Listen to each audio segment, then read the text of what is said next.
Hi everyone, and welcome back to my No Buy Year. In today's video, we're going to be exploring the idea of what would we do without targeted ads? What shall we do with the drunken sailor? What shall we do with the drunken sailor? What shall we do with So if this seems like a ridiculous topic, I kind of agree with you because I did not imagine that anybody out there actually liked targeted ads. But I was proven wrong when I shared the first video of 10 consumerist things that make me mad. And I got several comments, more than one person shared, that they actually like targeted ads. They prefer targeted ads. Some of them posed scenarios that make it seem reasonable for targeted ads to exist and be a thing.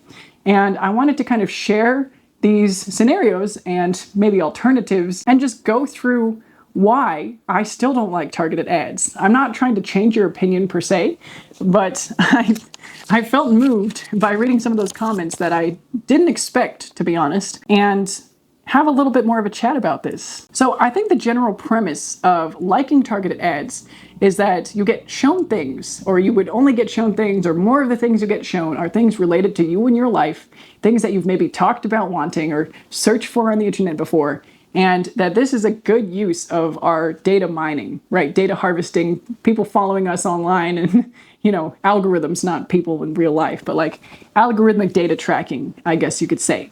And on the surface, I can understand why people might think like this. However, I think this attitude is a product of our consumer culture and our consumer society. And it honestly worries me a little bit. And I hesitate to say that because it makes me seem like I'm projecting from atop my consumer pedestal of conscious consumerism, and I'm holier than thou, and I could never like targeted ads. No way. I mean, for anybody who has spent any significant time here, I did a video on all the things I was influenced to buy. I am the last person to tell you that you are stupid or less than, or you've been hoodwinked for liking targeted ads, right? That's not my mission here. However, it did get me thinking. It got me thinking seriously. What would the world look like? What would consumer landscapes look like without targeted ads? Would we have as many ads, first of all, if they weren't perceived as effective by the brands putting them out? And I wouldn't doubt that targeted ads are more effective, right? They probably lead to more purchases being made because the products are being shown to the relevant audience. Even on my videos here, they're probably targeting the ads, right, from the demographics that are probably more likely to be interested in the products that you see shown on the ad before my video. You might even see an ad for something that you've searched for or talked about. It's happened to me many a time. And I guess there's kind of two schools of thought, right, for not being bothered by targeted ads. There's the camp of, I would rather have products shown to me that are actually relevant, that I actually might be interested in.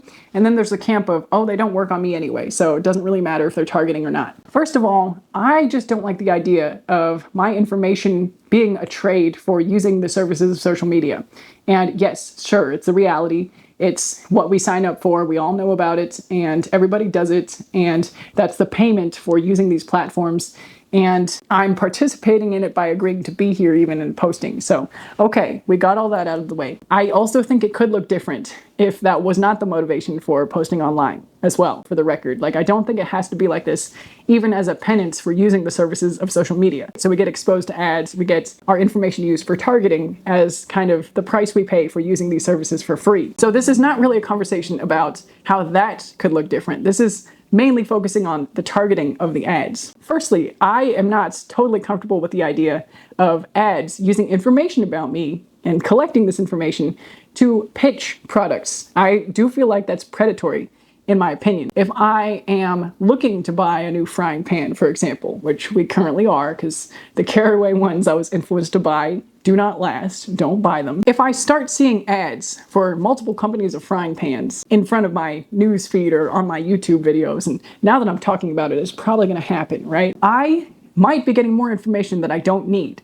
I might be seeing similarly bad products, right, to the caraway pans that I initially bought. I am committed to doing my own research, and I have already got lovely recommendations from my comments, right? So this is just an example. I'm not asking for people to drop their pan recommendations. You can if you want to. It's a free country.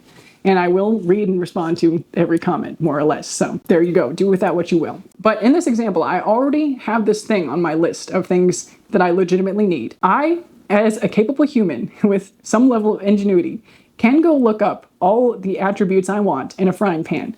I don't need to trust the marketing campaign of a company that's going to be highlighting all the best attributes of their product to inform me about what I need.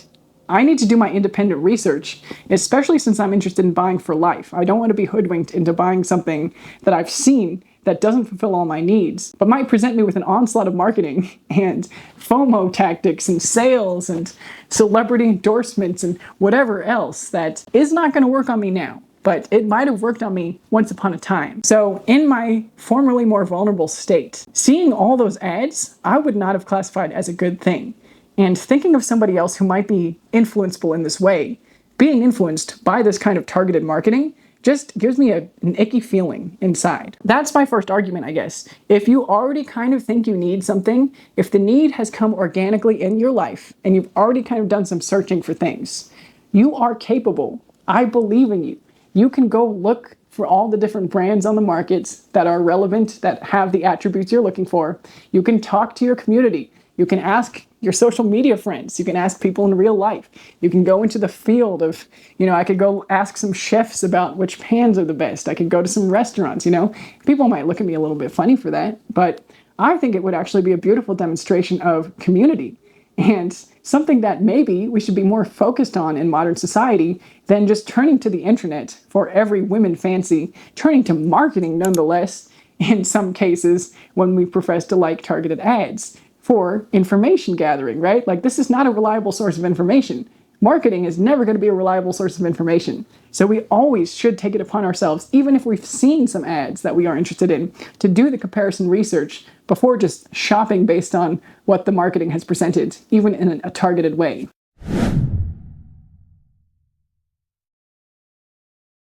I had one comment give me the example of targeted ads being good, because what if there was a local event for dinosaur adventures and they were just blasting this at random, not targeted to everybody on Instagram. So they were getting the 50-year-old single dudes with no kids seeing these ads for dinosaur adventures and wasting their ad money, or not getting it in front of the people with kids who might actually want to go to that event. And initially, I can see the logic here. Like, this is maybe a good instance of being on Instagram, scrolling, doom scrolling or whatever, and here you go, you find a nice experience that might be interesting to go to with your kids. You're not like buying a product, it's supporting possibly a local business even, and it might result in a really nice time and arguably some conscious consumerism. However, I would argue that doom scrolling on Instagram or any other social media forum where you get served ads, targeted ads, is not the best way to be finding out about the newest and latest and greatest experiences to take your kids to or to participate in your local community. Chances are, if you're the kind of person that goes to events and is receptive to these kinds of things, there are other networks that you could subscribe to actively that would tell you about the events that are in town. I personally do subscribe to the performing arts scene in my community, and I do get emails about the latest shows. And even some of that is too much for my liking, but it's one of the ways that I do find out about local events, local businesses to support, local attractions to bring my family to. Maybe there are places in real life where you could find out about these things, right? I think there used to be a more robust scene of posting flyers in churches and libraries and third places in the community, and frequenting more of these places. You could go to the cafe and see the dinosaur adventures on the bulletin board. You could go to a group where there might be other moms and kids and talk about it with them in real life, or see the ads that are targeted for those venues where you're going to go in real life and you're not isolated scrolling on your phone, perhaps in a vulnerable to purchase state or vulnerable to being influenced state.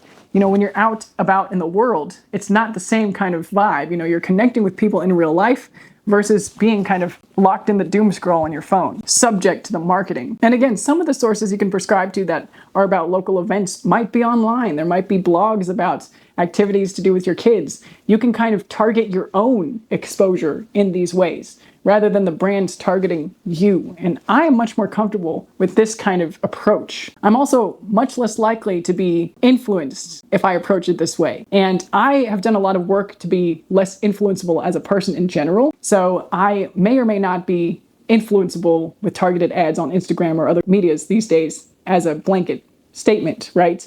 But, in terms of the FOMO, in terms of how the reality compares to the expectation, it's much more realistic when I'm seeing these things in real life, or seeing the marketing in a static form, in a way that I've chosen to go see it, than scrolling along on social media and having something pop up, which is kind of like a high stimulation environment anyway, right? Social media is designed to be high stimulation, designed to give you notifications and colorful graphics and marketing campaigns that are making things look super aspirational. And it's just not an environment that I want to spend a lot of time in. And again, maybe this is just a me thing. I'm not telling you how to live your life, but this is just a conversation on what would we do without targeted ads. I don't want the influencers to hype me up to go to the local Broadway show or to the zoo. I want to find out about that through nice, old-fashioned, organic sources. And then to get a little idealistic here, let's just say we still get the Instagram ads. They're just not targeted. And the 50-year-old single dude does see the dinosaur adventures. Maybe in this kind of world, without the targeting that almost contributes to the isolation, because we get served these things that we need or that we think we need that are tailored to us.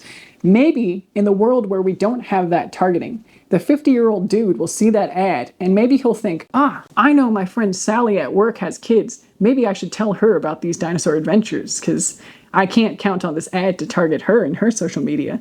And maybe that's another way to have a nice little conversation about something I saw that I can share with the person that's relevant in my own life. And okay, maybe not all 50-year-old single dudes have a social network, but I guess that's what I'm saying. That's the problem. If we didn't have all of these media companies serving us content and also targeting, taking our information, tailoring things to make them addictive. Social media is addictive. I'm not just making that up. There are articles and studies that have been done. If we didn't have this landscape of social media online, maybe social communities in real life would be in better shape. Maybe if the businesses didn't have the power of targeted media ads, it would have to be done in a different way that was more inclusive or more holistic or more in the interests of the greater good to get the word spread in an organic way. There might be a stronger sense of connection or more power of word of mouth, right? I know, at least personally, I'm much more inclined to tell somebody about something if I feel like it's under the radar. If it's an influencer hyped brand, no, I don't feel the need to tell my friends about these new shoes that I got because everybody's wearing them everywhere. If I have a local business that I experienced and had a great experience at, I do feel much more motivated to tell my friends about it so that I can feel like I'm ensuring the livelihood of that local business, the success of the sale of their goods or products or services. So I kind of feel in this way that targeted advertising is enabling larger businesses and larger corporations' success a lot more than the community level of business, which I just don't like. I'm not a huge fan of. For example, I've posted on this very channel in the community posts about my local symphony orchestra. Yes, I'm a member of that orchestra as well, but it's one of those things where I don't get paid for sharing it with my friends, my community. I just actually think that it's a great experience or that it can be enjoyable for some people to come to and observe. It might be something new for people who aren't as familiar with classical music. And my hope is that it will be an organically enjoyable experience. I don't get any kickback or any further security for inviting one or two people to a concert. But I do feel like most influencer ads we see on here are geared with the motivation of earning from them, right? Of getting that personal kickback, of getting to work with more brands, of getting to spread the marketing in seemingly organic ways. But it's never really that organic. And even the algorithm, as far as the content we see, with the influencer sponsorships, the influencers doing the sponsorships, those influencers will be algorithmically targeted to certain audiences. This video might be algorithmically targeted to you. And that's why you're seeing my face talking about this on your screen today. And I would argue, even as somebody who might benefit from the algorithm shoving my face into your feed, I would rather that not be the case. I would rather you come here because you're interested in this topic, or the general topic of my channel being not buying stuff, doing a no-buy year. I would take the sacrifice of foregoing the algorithm.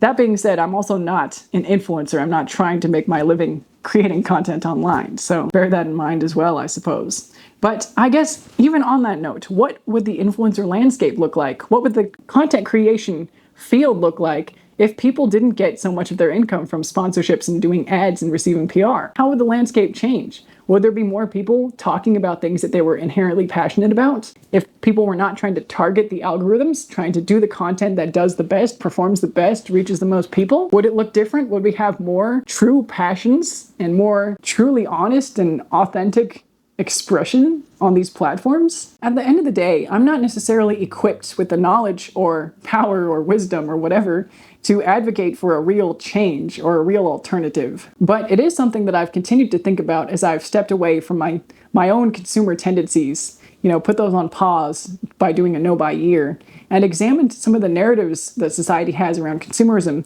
and some of the motivations that I used to have for buying influenced products. And I can't help but think that targeted ads are a negative aspect of the consumer landscape. And I think we would do a lot better if we didn't have them. As always, feel free to expand my horizons by sharing your thoughts in the comments. I don't doubt that there's a lot that I'm missing about this, or a lot that I just don't know, or maybe there are positive things about targeted ads that I just don't understand, and I am seeking to understand. So go ahead and tell me all the details in the comments below, and thank you for being here. Goodbye for now, and I will see you in the next one. And I just have to add this addendum to say that all of the best recommendations I've had have been from local people, from people I know, from friends, or from professionals in the field, right? So there was a time in Houston where I got a bunch of restaurant recommendations from a waitress at Uchi, which is a fancy sushi restaurant. She gave us a list of other local places to try, which was amazing. And then I also got a vacation recommendation from somebody I work with. It was a really, really lovely vacation at a lake in Michigan. And I could have been served an Instagram ad that told me where to go on vacation over summer, or ads on TikTok to tell me which restaurants to go to in Houston. But it really wouldn't have been as great of an experience, and I wouldn't have felt that level of human connection either. And then I wouldn't have been able to come back and share with my work colleague that we went on vacation there. Thank you for the recommendation. It was so nice. And did you do this there? And, it led to further moments of connection, which is becoming more and more apparent to me that having more connection might be part of solving our consumer problems. So, just leaving you with that today. Bye, Chris.